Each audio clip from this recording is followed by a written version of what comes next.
Hello students, PG foundation के इस online platform पर मैं संदीप राजपूत आपका एक बार फिर से स्वागत करता हूं। देखो, हम सेमेस्टर थर्ड का लेक्चर्स को वन बाय वन डिस्कस करते हुए चल रहे थे। आज हम कुछ थ्योरम के बारे में डिस्कस करेंगे। लास्ट क्लास में हमने अभिसारी अनुक्रम, अपसारी अनुक्रम, दोनली अनुक्रम के बारे में हमने सीख चुके थे कि क्या होता है। ठीक है, जैसे मैं यदि एक बार शॉर्ट में एक बार बता दूं तुम्हें कि कोई अभिसारी अनुक्रम क्या होता है। क्या अभिसारी अनुक्रम या कन्वर्जेंट सीक्वेंस। देखो क्या होता है कन्वर्जेंट सीक्वेंस। यदि लिमिट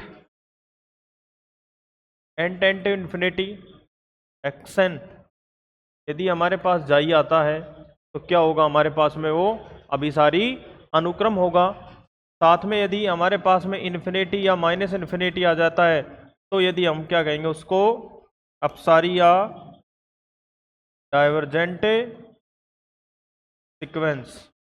आ गई बात समझ में भाई? तो अभिसारी और अपसारी दोलनी में क्या होगा, हमारे पास में -1 1 जैसे वैल्यूज क्या करेंगे, आपस में एक बार रिपीट करती रहेंगी, आगे बढ़ती भी रहेंगी और क्या करेंगी, पीछे की वैल्यू को क्या करेंगे, वो रिपीट करती रहेंगी भाई। ठीक है, तो ये होता है हमारे पास में अभिसारी अनुक्रम, अपसारी अनुक्रम और दोलनी अनुक्रम, जिसके बारे में हम देख चुके थे। आज हम देखो कुछ इंपॉर्टेंट थ्योरम को क्या करेंगे, डिस्कस करेंगे, जो एग्जाम के पॉइंट ऑफ व्यू से बहुत ही इंपॉर्टेंट है। ठीक है, तो आज पहली थ्योरम रहेगी हमारी। देखो,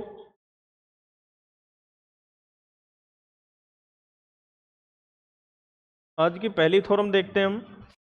वो है कि प्रत्येक परिबद्ध अनुक्रम का कम से कम एक सीमा बिंदु होता है। क्या? प्रत्येक परिबद्ध अनुक्रम का कम से कम एक सीमा बिंदु हमें मिलेगा। देखो, इसको वे बता देता हूं मैं, करने का वे, यानी कि किस तरीके प्रकार चलेंगे। हम कोई एक सेट ले लेंगे, उसको एक बार फाइनाइट और एक इनफाइनाइट ले लेंगे, उसको हम बताएंगे।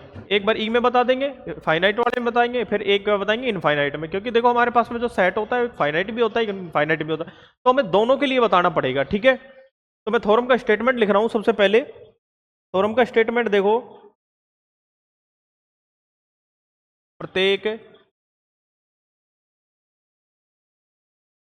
परिबद्ध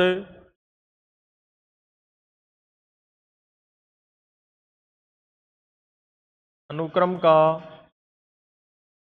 कम से कम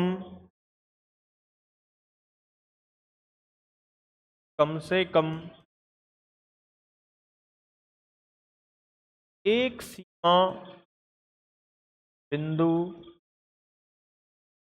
होता है। ठीक है भाई, ये है हमारा थ्योरम का स्टेटमेंट। प्रत्येक परिबद्ध अनुक्रम का कम से कम एक सीमा बिंदु होता है। तो देखो, एवरी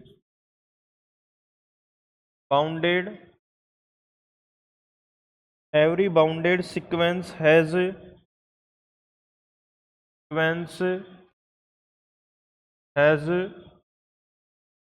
at least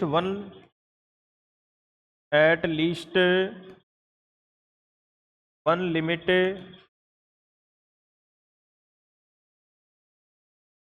point।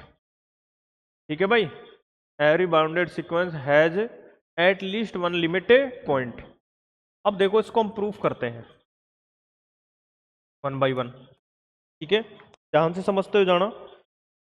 अब देखो, हमें क्या दिया हुआ है। सबसे पहले जो गिवन डाटा है उसका यूज ले लेंगे। प्रत्येक परिबद्ध अनुक्रम है का कम से कम एक सीमा बिंदु होता है। मतलब हमें जो अनुक्रम दिया गया है वो क्या है भाई, हमारे पास में परिबद्ध है। तो माना, हमने क्या मान लिया, माना अनुक्रम xn परिबद्ध है। ठीक है भाई, इतना हम मान के चल रहे कि माना कि अनुक्रम xn क्या है, परिबद्ध है। और इसका परिसर हमने ई ले लिया तथा इसका परिसर ई है, ये मान लिया भाई। ठीक है, इसका परिसर क्या है, ई है।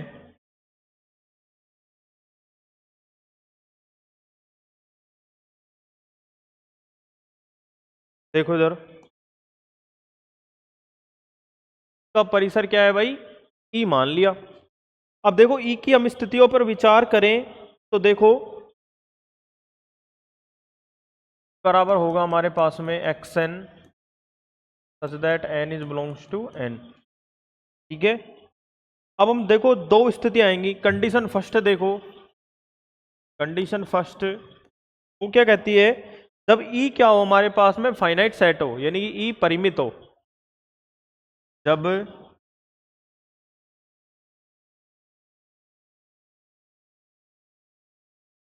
परिमित,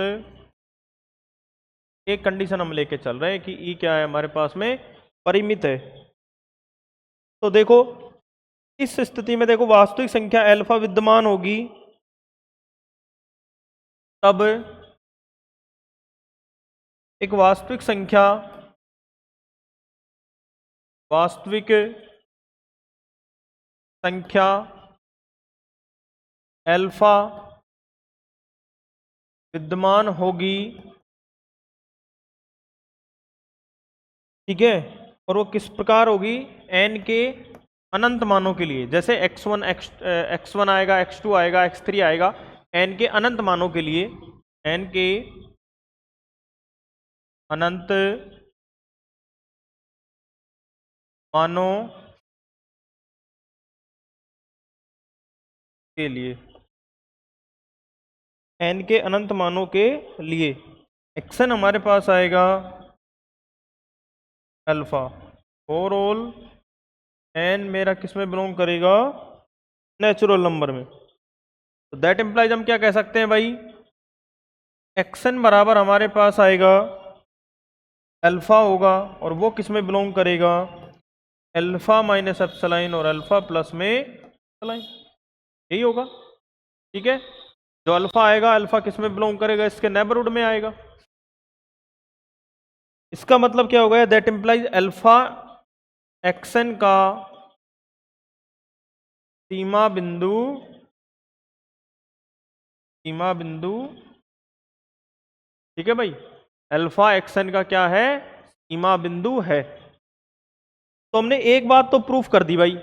ठीक है, क्या कि जब ई परिमित हो तो हमने अल्फा क्या बता दिया, एक्सन का सीमा बिंदु बता दिया। अब देखो ध्यान से आगे, जब ई हमारे पास में क्या हो, इनफाइनाइट हो, जब ई क्या हो हमारे पास में इनफाइनाइट यानी कि अपरिमित हो, जब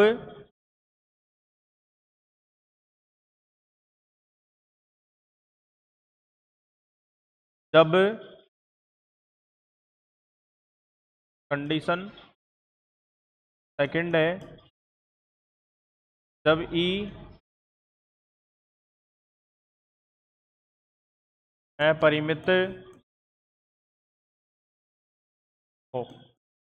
ठीक है भाई, जब ई क्या हो हमारे पास में अपरिमित हो, तो देखो यानी कि अनंत हो। चूंकि एक्सन हमारे पास में परिबद्ध है, चूंकि एक्सन हमारे पास में क्या है, परिबद्ध है,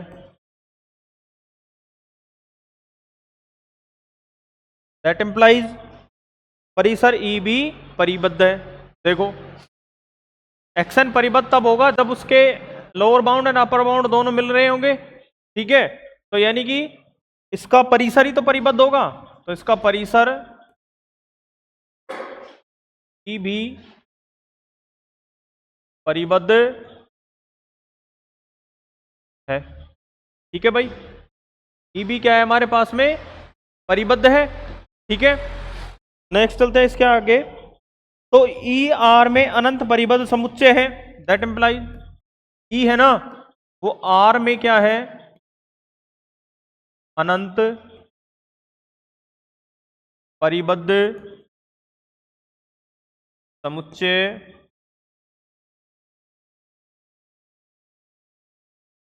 यानी कि जो ई है वो हमारे पास आर में क्या है, इनफाइनाइट बाउंडेड सीक्वेंस है, सेट है। ठीक है, यहां तक क्लियर है। दैट इंप्लाइज हमारे पास में होगा, एक थ्योरम चलती है देखो पहले, उसका स्टेटमेंट ले रहा हूं मैं, ई का कम से कम एक सीमा बिंदु, एक सीमा बिंदु, एक सीमा बिंदु अल्फा होगा, एक सीमा बिंदु अल्फा होगा भाई। ठीक है, अगर हमारे पास ई आर में अनंत परिबद्ध समुच्चय है तो ई का कम से कम क्या होगा, एक सीमा बिंदु अल्फा जरूर होगा। वो एक थ्योरम है, वो थ्योरम का स्टेटमेंट मैं तुम्हें पढ़ देता हूं कि प्रत्येक असीमित परिबद्ध समुच्चय का कम से कम एक सीमा बिंदु होता है, प्रत्येक इनफाइनाइट सीक्वेंस का कम से कम एक लिमिट पॉइंट होता है। ठीक है, ये एक रिजल्ट है थ्योरम का, उससे लिखा है। इसके बाद देखो कि माना ई का सीमा बिंदु क्या है, अल्फा है। माना ई का सीमा बिंदु क्या है भाई, अल्फा है। ये मान लिया हमने कि ई का सीमा बिंदु हमारे पास में क्या है, अल्फा है। ठीक है, आगे देखते हैं इसको।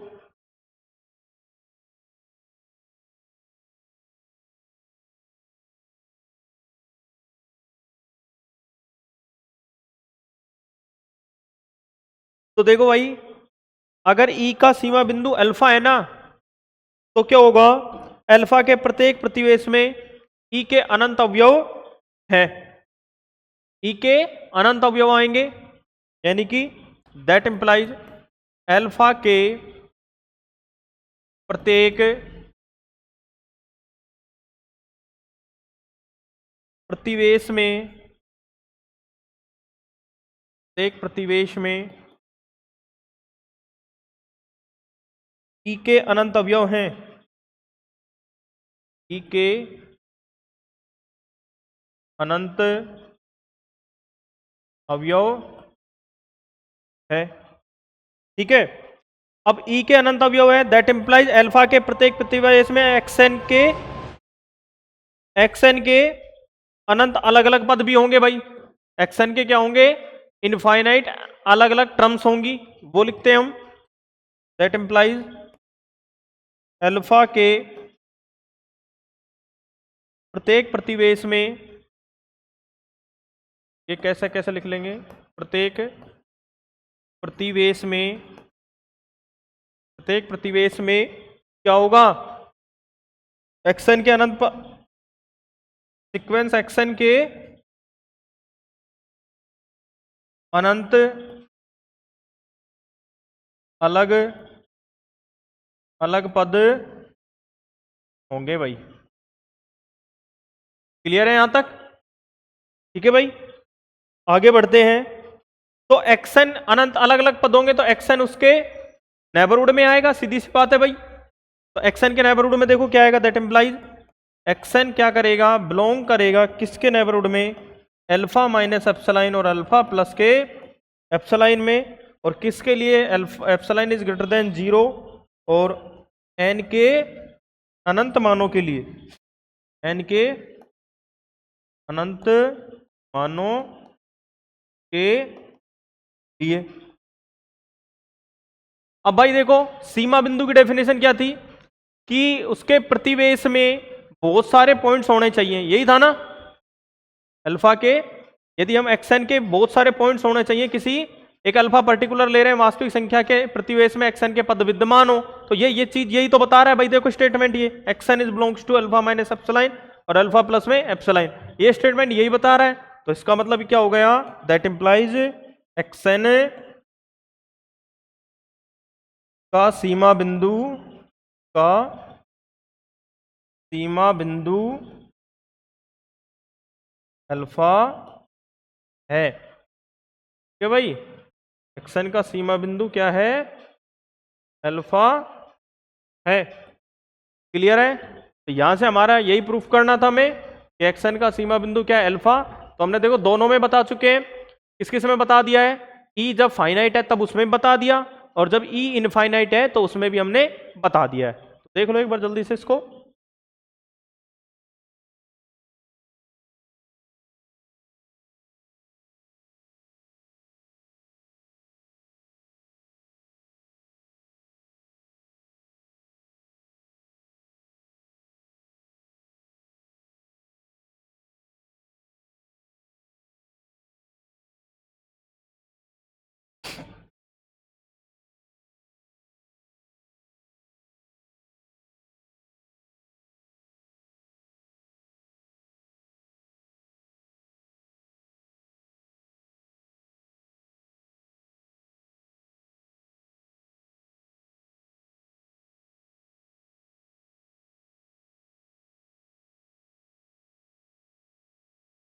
तो देखते हैं आगे थ्योरम, दूसरी थ्योरम जो किस पे होगी, बेस्ड अभिसारी अनुक्रम पर। ठीक है, और बड़ी इंपॉर्टेंट थ्योरम है, कई बार आ चुकी है थ्योरम जो करेंगे हम, वो ये थ्योरम है भाई कि प्रत्येक अभिसारी अनुक्रम क्या होता है, परिबद्ध होता है।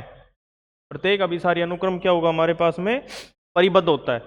लेकिन भाई इसका कन्वर्ज ट्रू नहीं है। ठीक है, कन्वर्ज का मतलब ये नहीं है कि परिबद्ध हो और वो क्या हो, अभिसारी हो, लेकिन अभिसारी होगा वो अवश्य रूप से क्या होगा हमारे पास में, परिबद्ध होना चाहिए। देखते हैं,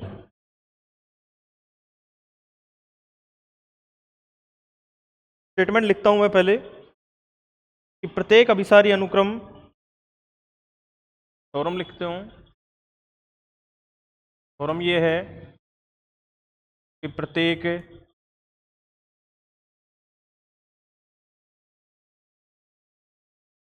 अभिसारी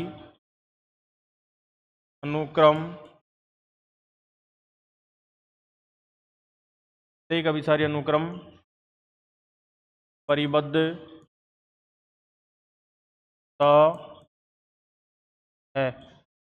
ठीक है भाई, बड़ी इंपॉर्टेंट थ्योरम है, एग्जाम के पॉइंट ऑफ व्यू से कई बार पूछी जाती है, रिपीट भी करती है, साल दर साल रिपीट भी कर जाती है थ्योरम। ठीक है, यानी कि ये कहता है कि every bounded convergent sequence is bounded, every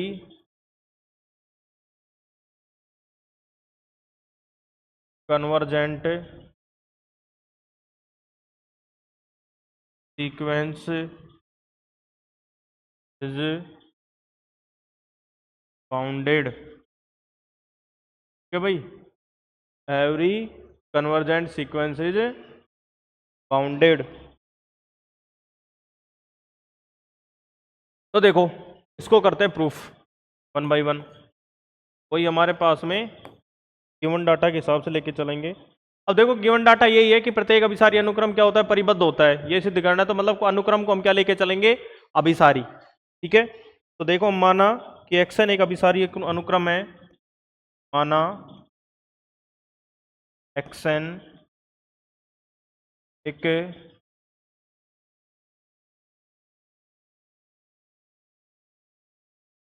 अभिसारी अनुक्रम है। ठीक है, और इसकी एक फाइनाइट लिमिट है, सीमा है, वो जाई है, अर्थात limit n tends to infinity है, वो एक्सन होगी, वो किस बराबर क्या होगी, जाई। ठीक है भाई, क्या होगी, जाई होगी। अब देखते हैं आगे,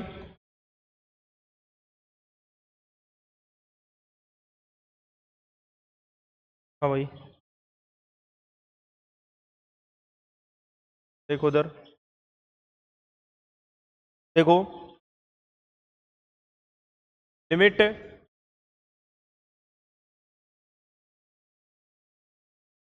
limit n tends to infinity x n बराबर जाई है, अतः हमने क्या मान लिया, जो एप्सिलॉन होता है वो ग्रेटर देन 1 होता है ना, तो मैंने मान लिया, सॉरी जीरो, ग्रेटर देन 0 होता है, मैं तो तो ये अपने पास में स्विच होता है, तो इसको हमने चूज कर लिया 1 है, तो 1 तो देखो बड़ा है 0 से, तो एप्सिलॉन बराबर हमने क्या ले लिया है, 1 ले लिया है। और किसके लिए ले लिया है, there exist n naught is belongs to n. ठीक है, ताकि हम क्या कह सकें, ताकि एक्सन माइनस जाई इज लेस देन 1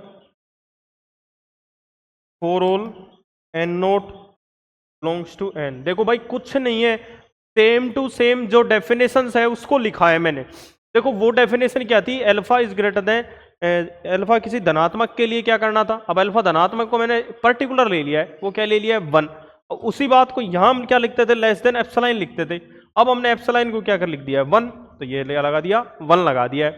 ठीक है, अब देखो एक्सन बराबर एक्सन माइनस जाई प्लस में जाई। भाई एक्सन को मोड में मैंने लिया और इसमें जाई जोड़ दिया और जाई ही घटा दिया, कोई दिक्कत, बराबर रहेगा, इक्विवेलेंस रहेगा। इससे यहां से इसको लेस देन इक्वल्स टू, इसको प्रॉपर्टी में हम क्या कर लेते हैं, हल कर लेते हैं। वो लिख देता हूं मैं एक्सन माइनस जाई और प्लस में जाई आ गया। ठीक है भाई। अब देखो ये लेस देन इक्वल्स टू का साइन है, यहां पे लेस देन 1 है, सीधी सी बात है। तो यहां से क्या किस में बदल जाएगा, ये लेस देन इक्वल्स टू का साइन हट जाएगा हमारे पास में, लेस देन रह जाएगा। एक्सन माइनस, सॉरी इसको लिख देंगे 1 लगा देंगे, इसकी वैल्यू 1 प्लस में आ जाएगा हमारे पास में मोड ऑफ जाई for all n is greater then n not. ठीक है भाई, आगे बढ़ते हैं। अभी तक देखो हम बेसिक्स से काम करते आए हैं, तो आगे देखते हैं। अब देखो हमारे पास में जो आया है, अब हम क्या मानते हैं, माना कि जो अलग अलग पद है ना सीक्वेंस के, माना कि ये हमने क्या ले लिया, मैक्सिमम लेंगे किसमें, जो इसके पद आ रहे हैं, कौन कौन से, x1 आएगा, x2 आएगा, इस प्रकार xn पद आएंगे इसके भाई। ठीक है भाई। और इसमें देखो एक क्या आएगा, xn और xn नॉट और 1 प्लस में जाई, ये पद आएंगे इसके, यही तो आएंगे ना सीक्वेंस के। देखो लास्ट में हमने निकाल दिया है 1 प्लस में जाई और निकाल दिया, तो उसमें हम ले रहे हैं के, ले रहे हैं मैक्सिमम। उन सब में सबसे बड़ा, जैसे 1 है, 2 है, 3 है, जितने भी पद आएंगे उसमें हमने क्या ले लिया, सबसे मैक्सिमम ले लिया, के ले लिया, उसमें से जो जितने भी पद है उनमें से के मैक्सिमम ले लिया। तो इस बात को हम लिख देते हैं क्या, तो एक्सन हमारा चल रहा था और वो लेस देन क्या हो जाएगा अपने पास में, इक्वल्स टू में क्या हो जाएगा, क्योंकि देखो मैक्सिमम के लिए क्या ले लेंगे, लेस देन इक्वल्स टू क्या आ जाएगा हमारे पास में के, और for all n belongs to n, तो दैट इंप्लाइज क्या लिख देंगे, एक्सन हमारे पास में क्या होगा, एक्सन परिबद्ध अनुक्रम होता, एक्सन परिबद्ध अनुक्रम होता है। तो यही बात क्या करनी थी हमें, प्रूफ। अब ये एक बात और आती है, कई बार पूछ भी लेता है कि क्या कन्वर्ज इस थ्योरम का ट्रू होगा। कन्वर्ज का मतलब समझो, देखो मैं लिख देता हूं उसके बारे में भी।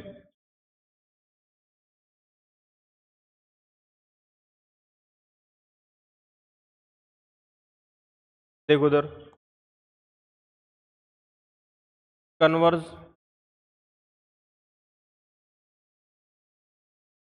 Not true. कन्वर्ज है क्या, देखो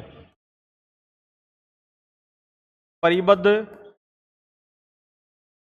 अनुक्रम, अनुक्रम अभिसारी हो, यह आवश्यक रूप से सत्य नहीं है। ओके भाई, परिबद्ध अनुक्रम अभिसारी हो या आवश्यक रूप से सत्य नहीं होगा, तो इसके लिए देख लो एक बार, एक छोटा सा स्टेटमेंट लिख देता हूं मैं एक क्वेश्चन के थ्रू। क्योंकि जब भी देखो मैथ में हम मना करते हैं ना किसी भी चीज को, भाई ये नहीं होगा, तो उसका हमें काउंटर एग्जांपल देना होता है। तो हम देखो एक काउंटर एग्जांपल दे देंगे, ये आ गया एक्सन बराबर में -1 की पावर n है, ये अनुक्रम होगा। अब तुम्हें पता है ये एक्सन क्या आएगा तुम्हारे पास में, -1 होगा और 1 होगा, इसी के बीच में वैल्यू आएंगी तुम्हारे। ठीक है ना। अब देखो इसके 2 लिमिट पॉइंट आ रहे हैं, यूनिक लिमिट नहीं आ रही ना, तो हम क्या कह देंगे, ये देखो परिबद्ध तो है, क्या है, परिबद्ध है, किंतु अभिसारी नहीं है। क्यों, क्योंकि अद्वितीय सीमा बिंदु, सॉरी अद्वितीय सीमा, सीमा बिंदु नहीं, अद्वितीय सीमा नहीं है। ठीक है भाई, अद्वितीय सीमा नहीं है। तो देखो इसका कॉन्ट्राडिक्शन आवश्यक रूप से ये जरूरी नहीं है कि हो। अच्छा मैं तुम्हें एक ट्रिक बता देता हूं। जैसे मान लो कोई बच्चा अगर ऐसे देखना चाहता है कि भाई वो ऐसा समझ रहा है कि मैं तो परिबद्ध से ही देखूंगा, भाई समझ में रहे हो, कि मैं तो परिबद्ध देखूंगा, मैं तो एंड टेंडिंग टू इन्फिनिटी नहीं लगाऊंगा, हम क्या देखेंगे, परिबद्ध से ही देखना चाहते हैं। तो उसके लिए भी एक ट्रिक है। उसके लिए तुम्हें एक काम और करना पड़ेगा फिर भाई, परिबद्ध देखो उसको, देख लिया, अब उसको तुम्हें क्या देखना पड़ेगा, मोनोटोनिक देखना पड़ेगा। मोनोटोनिक मतलब मोनोटोनिक इंक्रीजिंग हो या डिक्रीजिंग हो। उसके लिए तुम्हें पद निकालने पड़ेंगे, काफी सारे 7-8 पद निकालने पड़ेंगे। तो 7-8 पद निकालने के बाद तुम क्या करोगे, डिसाइड करोगे या तो बढ़ रहा है या घट रहा है।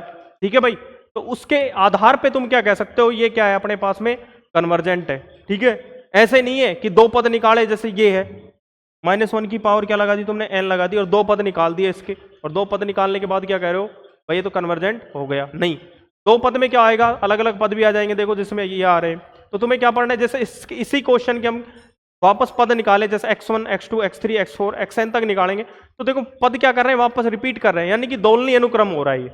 तो हमें वहां क्या चाहिए, मोनोटोनिक सीक्वेंस चाहिए, ताकि हम क्या कह सकें यहाँ पे xn हमारे पास में क्या होगा, कन्वर्जेंट होगा। ठीक है भाई, देखो उतारो एक बार इसको।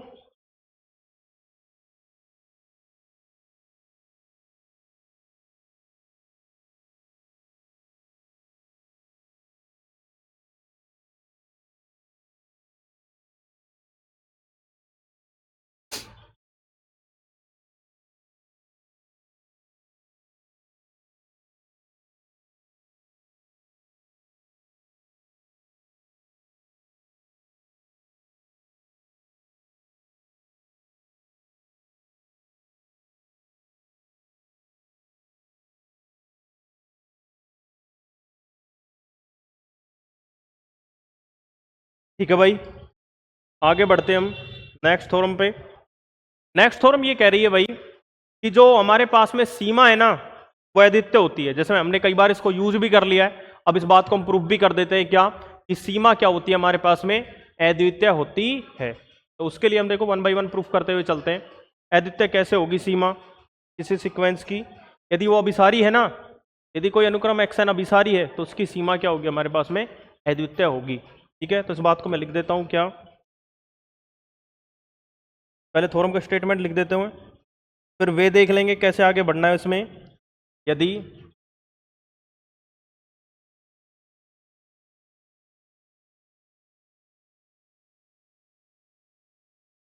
यदि xn एक अभिसारी अनुक्रम हो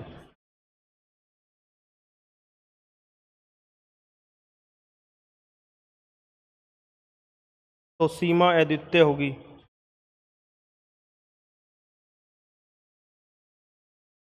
तो सीमा अद्वितीय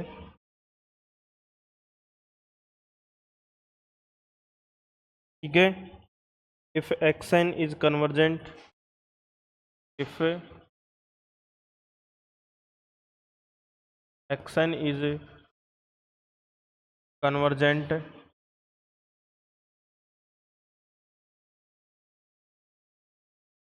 sequence, then its limit is unique, then its limit is,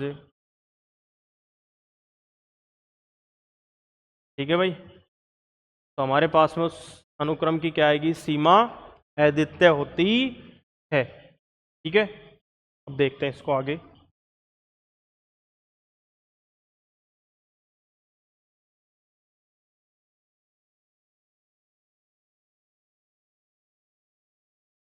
देखो भाई इधर, अब देखो वे देखो कैसे होगा। अब अद्वितीय सीमा होती है, किसी चीज को तुम्हें क्या बतानी है, यूनिक बतानी है, तो उसका क्या ले लो, मान लो कि उसका क्या कर दो, 2 चीजें मान के चलो कि वो अद्वितीय नहीं है, तो 2 प्रकार होगा, तो उनको दोनों को या तो बराबर दिखा दो। ठीक है, भाई तुमने यहाँ हम क्या करेंगे, जाई और नीटा लेके चलेंगे। मान लो किसी अनुक्रम की दो सीमा है, क्या, जाई और नीटा, दोनों को बराबर दे दो, क्या हो जाएगा, यूनिक आ जाएगा। तो वही वे पकड़ेंगे हम भी। तो देखो 1 बाई 1 कैसे प्रूफ करते हुए चलते हैं। तो लिखते हैं इसके प्रूफ में, यदि संभव हो तो, भाई ये संभव नहीं है, यदि संभव हो तो अभिसारी अनुक्रम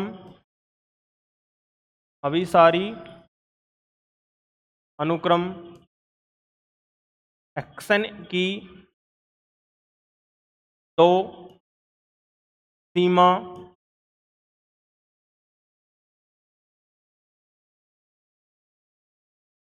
जाई व नीटा है। ठीक है भाई, ये मान लिया है, दो अलग अलग मान लिया है, जाई और नीटा। अब इन दोनों को हम लास्ट में बराबर दिखाएंगे, तो डेफिनेशंस का यूज करेंगे और कुछ नहीं है। अब देखो, चूंकि एक बात और है, जाई बराबर क्या नहीं है, नीटा नहीं है, तो क्या हो जाएंगे, अभी से हम बराबर दिखा देंगे। हम तो बराबर लेके नहीं चल रहे हैं, अलग अलग हैं, भिन्न भिन्न है। ये लिख लेना भिन्न भिन्न है, ताकि कंफ्यूजन क्रिएट ना हो, भिन्न। ठीक है भाई, तो जाई डज नॉट इक्वल्स टू नीटा, तो there that implies there exist, हमारे पास में एक डेल्टा होगा, वो ग्रेटर देन होगा 0 के, ताकि क्या आएगा हमारे पास में, डेफिनेशन लगानी है, जाई माइनस नीटा और ग्रेटर देन डेल्टा और ग्रेटर देन 0। ठीक है, ये आएगा। अब देखो, इसकी डेफिनेशन के हिसाब से देख लेते हैं। अब लिमिट, यही पढ़ा है हमने, n tending to infinity xn बराबर जाई, और इसके लिए स्विच क्या ले लेते हैं हम, एप्सिलॉन बराबर क्या लेते हैं हम, डेल्टा बाई 2 ले लेते हैं। मैंने क्या है, पहले कह दिया है कि देखो, डेल्टा हमारे पास में ग्रेटर देन होगा, तो डेल्टा बाई 2 भी हमारे पास में ग्रेटर देन क्या होगा, 0। बस हमें ये याद रखना है कि एप्सिलॉन को धनात्मक रखना है। ये ग्रेटर देन 0 है के लिए, ठीक है, के लिए n1 is belongs to n, वहां क्या करते थे, n is belongs to n के लिए, ताकि क्या है हमारे पास में, xn माइनस जाई वो लेस देन हो डेल्टा बाई 2 से, और फॉर ऑल किसके लिए, n is greater then n1 के लिए, n is greater then n1 के लिए, xn माइनस जाई डेल्टा बाई 2, और क्या होगा वो अपने पास में, n is greater then n1। और इसी प्रकार देखो, क्या नीटा के लिए ले लेते हैं हम, limit n tending to infinity xn बराबर नीटा। ठीक है, और इसके लिए भी हम क्या ले लेते हैं, switch as it is, epsilon बराबर डेल्टा बाई 2, और वही ग्रेटर देन 0 के लिए, बस ये थोड़ा यहाँ चेंज कर लेंगे, वहाँ n1 लिया है तो यहाँ क्या ले लेंगे, n2 ले लेंगे, और बिलोंग्स टू n। ठीक है भाई, तो यहाँ क्या आ जाएगा हमारे पास में, ताकि दोनों डेफिनेशन तैयार हो चुकी है हमारे पास में, xn minus Neeta less than delta by 2 for all n is greater then n2। ठीक है भाई, आ गया है। तो इसको इक्वेशन दे देते हैं हम नाम, एक नाम दे देते हैं इसको, तो ए नाम दे देते हैं इसको, और इसको इक्वेशन 1, इसको इक्वेशन 2। ठीक है, अब देखते हैं इसका अगला पार्ट, वो देखो क्या आएगा। अब हम मान लिए कि एन नोट हमारे पास में मैक्सिमम है, किसमें, n1 और n2, जो दोनों हम किसके लिए लिया था, एक तो जाई और एक नीटा के लिए लिया था। ठीक है, एक तो मान लिया एन नोट, मान लेंगे किसमें मैक्सिमम ले लेंगे, किस में, n1 में और n2 में। देखो लिख देते इस बात को हम, कि माना कि एन नोट बराबर है हमारे पास में मैक्सिमम है, किस में है, n1 और n2 में। ठीक है, तो समीकरण 1 व 2 से, ठीक है, 1 व 2 से देखो क्या आएगा मेरे पास में, यहाँ से देखो एक्स एन माइनस जाई दे रखा था, वो किससे था, डेल्टा बाई टू, और एक्स एन माइनस वो अपने पास में क्या था, एक्स एन माइनस नीटा, वो भी क्या था, less than delta by to. ठीक है, और फॉर ऑल क्या आ जाएगा अपने पास में, n is greater than n naught, क्योंकि मैंने देखो एन नोट मैक्सिमम ले लिया है किस में से, एन वन और एन टू में से पहले ही मैक्सिमम चूज कर चुका हूं मैं। ठीक है, अब देखो इसको एक समीकरण दे देते हैं नंबर 3 नाम। ठीक है, अब देखो यहां से मैं ये लेके चल रहा हूं एक कंडीशन, अब एक अलग कंडीशन लेके चल रहा हूं जो मेरे को प्रूफ करनी रहेगी कि जाई माइनस नीटा में ले रहा हूं का मोड। ठीक है, ये ले रहा हूं, इसको क्या लिख सकता हूं मैं, ये लिख सकता हूं क्या कि एक्सन जोड़ दूं मैं इसमें, भाई सीधा सा ले लेता हूं मैं पहले, एक्सन में इसमें जोड़ दूं और एक्सन में इसमें से घटा दूं, और प्लस का तुम्हारा जाई ये रहा और माइनस का नीटा तुम्हारा ये रहा। भाई ठीक है, बस सिंपली क्या किया है, कैलकुलेशन किया है।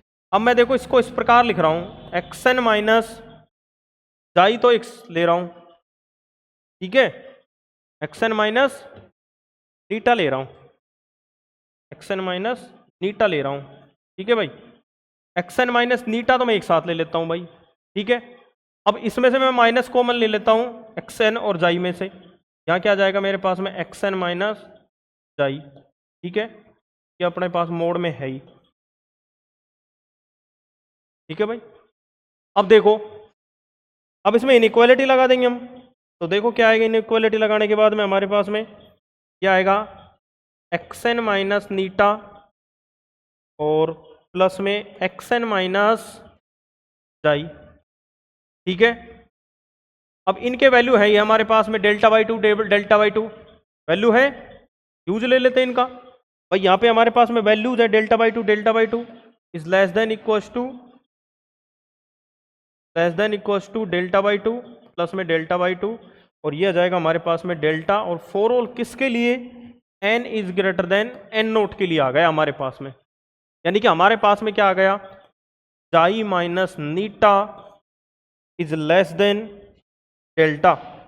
ठीक है, for all n is greater than n naught, इससे मतलब क्या हो गया, जाई बराबर क्या हो गया हमारे पास में, नीटा। ठीक है, जाई बराबर नीटा, अतः हमारी कल्पना जो हमने की थी उसका क्या होता है, विरोधाभास होता है, अतः कोई अभिसारी अनुक्रम का एक यूनिक लिमिट होती है। ठीक है भाई, इस बात को और लिख देते हैं हम, क्या, जो कि मानी गई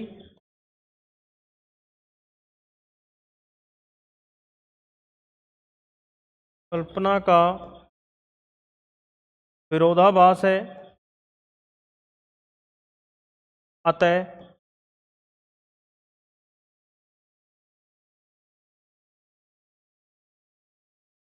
अभिसारी अनुक्रम का अभिसारी अनुक्रम का सीमा बिंदु सीमा अद्वितीय होती है। बड़ी ही अच्छी थ्योरम थी आज की, तीनों की तीनों बड़ी इंपॉर्टेंट है, एग्जाम में कई बार रिपीट कर चुकी हैं, और हो सके जहां तक देखना तुम्हारे जो एग्जाम आएगा सेमेस्टर का, उसमें इन थ्योरमों में से तुम्हें शायद एक देखने को भी मिलेगी ये थ्योरम। ठीक है, तो बड़ा ही समझ के और अच्छी तरीके से पढ़ना है, तीनों थ्योरम का बहुत अच्छा एक्सप्लेन किया है, एक एक पॉइंट को मैंने अच्छी तरह समझाने के प्रयास किया है, और बाकी इसमें कोई क्वेरी हो तुम्हारी तो देखना इसमें एक बार, तो उतारो एक बार।